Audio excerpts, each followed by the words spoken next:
Yo, what is up guys, and welcome back to a brand new PSGL League Racing video. This is round number 4 around Zandvoort. And as you can see, we're just starting our warm-up lap. Zandvoort being quite a short track. And yeah, over the past few years you just get too much fuel on board around Zandvoort. It's just better off to do an out lap and a warm-up lap just to burn off some extra fuel. Which gives you just a tiny bit more lap time, you know, but at this level, that tiny bit of lap time might have a huge consequence. As you can see in the standings, we're second, after a second place, and a fourth place, which obviously should be a first place around Silverstone. And yeah, today we're gonna try and win again. Last year in F1 Esports around Zandvoort, I went out in Q1, so qualifying is a bit of an attention point. Now the game has not changed massively, of course, handling-wise. It is slightly improved, but I feel like the base is still very similar. And that means if we struggled last year, then we should struggle here this year. And focus on qualifying a lot. So that's what I did. Didn't focus a lot on the race. And I gave Alfie a huge slipstream there up to the line. But yeah, my outlap and warm-up lap were just so chaotic with traffic because it's a short track. And you can see even on the flying lap, there's cars everywhere, which I don't mind too much, to be honest. It's just something you have to deal with. It's kind of part of qualifying, you know. And yeah, purple first sector, although that doesn't really say anything on the M1 games. So yeah, P15 at the moment, but that's the warm-up lap we did, and we're 6 seconds up on that. So that doesn't mean anything. We're gonna have to improve massively on that. Our teammate Freddie Rasmussen goes to provisional P1 with a 107.879. And honestly, I think if we can get into the 107s here, we'll probably make it into Q2. I don't think we might actually get a little bit of a slipstream here, which would be very lovely. Obviously, Ruben Pedreño on his in-lap. And yeah, we got a tiny bit of slipstream. Not massive, but tiny. Probably gained around That's 1 or 2 hundredths there. outlap I've ever done. And yeah, we ended that session in P7, but only used a single set of tires. So that is great for Q3. Because we'll get an extra set of tires for Q3, and that gives us an extra shot at Paul Philip, Raginator, Tom Manley, Will Lewis, Reese Linton, and Xander van Dijken out in Q1. And we're only 900ths ahead of P16, actually. But that is just Zandvoort for you. So I'm getting told we should point. Yeah, Zandvoort's Q1, 2, 3. It's always very close together. Just because it's hard to make up time around here. It's a short track as well. But yeah, let's see what we can do here. First run in Q2, didn't do a huge set of tires. Due to the warm-up laps, we just felt like it was going to be a little bit tight on time and didn't want to take the risk. But it's a 107.799. Over 2 tenths faster than our lap in Q1. But obviously the track is faster as well. So into Q2, last run we go. And yeah, I lost some force feedback in turn 1. Somehow we didn't lose too much time. But we're down in P5, so it is going to be close with the cutoff. We're 300s down. Might have to improve a little bit here to make it into Q3. But yeah, it's actually a bit of a miracle we didn't lose time, because I've had times where I'm practicing and I lose force feedback and I just completely shunt the car because, yeah, especially in a high-speed corner, you suddenly get such a loss of force. And it's a little bit like one of those videos probably a lot of you have seen on the internet where you're like cable rowing and the cable snaps in the gym, you know. You're just putting quite a lot of force on and then suddenly it just falls away and it's just hard to correct it, you know. But through the final corner we go. We are 400, 500, 600s up, and the 600s might not seem like a lot, but it's gonna be 5 positions, and that puts us P2 behind our teammate Freddie Rasmussen. Yeah, out in Q2, Joris Kroesen, Duncan Hovland, Joni Tomla, Ruben Pedreno, and actually Thomas out in Q2. And I do not remember the last time Thomas went out in a dry Q2 session. But we're still early doors. I don't know if that's the saying in the F1 game cycle. And not everyone is motivated to play the game at the moment, you know, when there's not an F1 esports season announced. This is just to keep ourselves warm. But first run in Q3, we actually go to provisional pole position with a 107.603. And yeah, let's see if we can improve on that again. We're actually P1, I think, by 700 or 800. So it's quite a big margin. And yet, so far, qualifying on this game has been quite good for me. I mean, I've been up there in Q3, maybe not fighting for pole position every time, but we've always been capable of top fives, you know? The pace seems to just be there. Even if I don't hook up laps, we still make it into Q3. So, yeah, feels good to be on the pace. I feel like this is probably the first time in 4 years where I'm consistently capable of fighting for pole positions again. Maybe last week around Silverstone not, but yeah, I really focused on qualifying this week and it seems to be paying off. But at the moment we're half a 10 down, so all that talk and I'm bottling this last lap. But yeah, as you can see there, Otis Lawrence improves 1/10 on our lap time. And unless we pull off a miracle, we're not going to be capable of improving even on our own time. Which is frustrating. I think we had the pace to be fighting for pole, but yeah, I'm confident that at some point this season we're going to get pole. So yeah, feeling good. We end up in P6, unfortunately. A lot of people improved, just nipped under our lap time. So that's unfortunate, but honestly, not too shabby. P6. We can fight from here. Unfortunately, Otis gets the pole position point again. Not ideal, because that means we've already lost a point this race. But onto the race we go. And as you can see, as you can just sneak our left front there through the halo and the tire warmer. We are starting on the hards. Very unusual strategy for Zandvoort. And as you can see, everyone around us on the mediums, they are all going to be fighting for track position. We are going to be doing the exact opposite in this race. You can see Alfie Butcher up the line had no force feedback as well. And yeah, instantly lost, I think, 2 positions there, unfortunately. But yeah, this first 3 laps are going to be a complete nightmare for us because these hards are not going to be up to temperature. Mediums are going to have their biggest advantage early on. And we just need to try and hold on to a few positions here. We've already dropped to P8. I'm trying to get some clean air on my front wing there. We managed to keep P8. But there's just no front end in the car, especially in dirty air. The fronts are just not up to temperature. We just cannot get the car to turn. And unfortunately, we've already dropped down to P9, almost P10.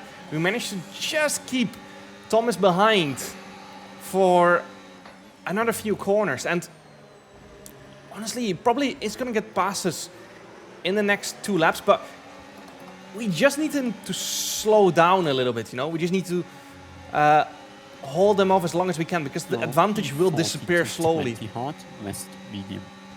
So if he can hold on to this position for another 1 or 2 laps, then he might still pass us, but then the cars behind him won't be able to, you know, as Thomas goes wide in turn 1 actually. But unfortunately, I lost force feedback here again. And what a dog shit game, man. It's frustrating. I don't know how to fix it. Different wheels don't help.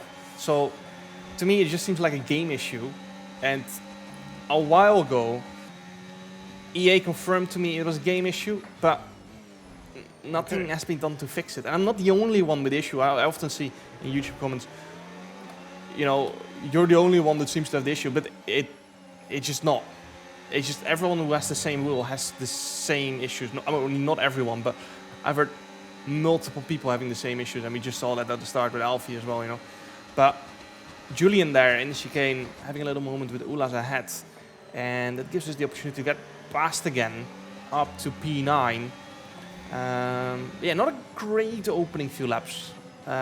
We dropped from P6 to P10, obviously due to the hard tire, but it would have been nice if we had been able to just keep an extra 2 positions or 3, you know? That would have helped us massively later on as Julian goes down the inside again. And I decided not to fight it because he was dedicated to getting that position back. And, you know, eventually he's going to get us on the undercut anyway. So just be ready to close some gaps here if people bid. And yeah, as you can see there, our teammate Freddy boxing in lap 10. And as you can see there, you can just peep there in the top left. Otis Lawrence 10-second time penalty for speeding in the pits. And actually his teammate, Georgie Doe, they started 1-2. Had a 10-second as well, the lap before. So Freddy is coming out in P3 here, behind both Alpines. Okay. But he's actually leading the race. GG's to Fred. So yeah, this is hard right now. This is quite big also for our race. And you will see, once we get to the end of the race, there were actually 6 people with 10-second time penalties. Not all suspect. And yeah, as you can hear my engineer Liam say, What the hell? Klavenbach sped as well, so that's another 10 seconds. It's weird how this kept happening. And we actually set a fast lap the race there. And it means the pace is there at the moment, clearly. Because we set the fast lap on like 13, 14 lap old hard. So Barry Bormand and Thomas Rona box for a set of the hards. Isma Fassi stays out another lap. So they're doing a similar threat to us, but they just want fresher hards to the end of the race. We got Nicolas Longe 2.6 seconds behind, still out on the mediums as well. Duncan Hovland 3 seconds behind on the hards. And yeah, that's the first hard runner, next hard runner behind us. He started down in P14, I think so. So yeah, this threat is very risky, and it's just been a thing on F125 where the hards are just so much better than any other tire, which makes you kind of want to finish on them, you know? So you finish on the faster tire. For 5 cars that are ahead of us on track after pit stop have speeding penalties. 5 cars. Okay. And yeah, start lap 18 now. We're unleashed into clean air. 3.5 seconds ahead of Duncan Hovland. And you can see actually there in the top left, we've managed to extend the gap quite a bit. 4.2 seconds to Joni Tormla now. But we're continuing. We want fresher tires because obviously our strategy is not ideal. The only way we are going to be capable of doing anything in this race is by having such a massive tire advantage in the last 10 laps that we can actually overtake around Zandvoort. And that is going to be really hard. In the last 2 laps, actually, the gap to Otis stayed the same, 14.3 seconds. So we're not losing any time to the leaders. But 13 laps to the end. We will be tied again with longer. 5 cars ahead with penalties. Yeah. And yeah, 13 laps to the end now on a set of the mediums. We've gone really long on the hards. Longest out of everyone, actually. And we're going to come out right in the mix again. And you can see Ismail Fassi and Thomas Rona go side by side. We're going to be just ahead of Joris Cruzen, who is on the hards. He has a 10-second penalty as well, as you can see there. So his race is kind of done at this point, unless something crazy happens. 6 snaps over Fassi. And yeah, the first person is Ismail Fassi, and he's going to be the hardest to overtake. Because remember, he boxed at the end of lap 17 or 18, which means he is really fresh hards, and he's going to be the hardest to overtake. Once we get Ismail, then Thomas is still going to be hard, and I think Barry will be quite hard to overtake as well. just because they've got the freshest tires of the bunch. So if we get them, we've got a great chance at winning this race. But we still have to overtake 7, 8 cars to win this race. Obviously, the top 2 have a 10-second penalty, so they will not be an issue for us. And now we're straight away going to go on the attack on Ismail Fassi into turn 1, and he knows it. He goes defensive. We go around the outside. Going to try and set up a switchback. Julian Klaffenbach goes really wide in turn 1, and unfortunately, we just weren't quite far enough alongside at the exit of turn 1 there to really get the move done. So we stay in P10 for now, but we've got to make this move ASAP because these mediums are just not a great race tire. Obviously, they're faster for now, but relatively, the hard is a better race tire. And we're going to once again go for a move into the next right, and the Ismail goes defensive for a brief moment, but again, I'm just not getting the move done. It's frustrating, but we just got to keep trying, keep fighting to try and get this move done as cleanly as possible, of course. Thus far, they weren't dirty moves from us, but we just didn't get it done, you know. We're just struggling to get the move done, trying to get my nose in, to get some space, you know. We just can't quite get it done. And now, once again, we're going to go for it into turn 1. It's going to have to be late, because you can see we're just not getting a lot of slipstream into turn 1, down the inside.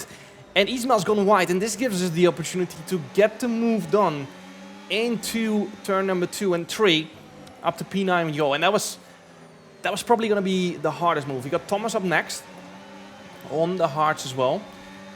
We used a lot of our battery there, so we're going to have to recharge a little bit. But as you can see in the next right-hander, how much more grip we're going to have. You can see almost Thomas just understeering there. And we just can keep the throttle on, rotate the car. And that's just what we're going to do again in this right-hander. Down the inside we go again.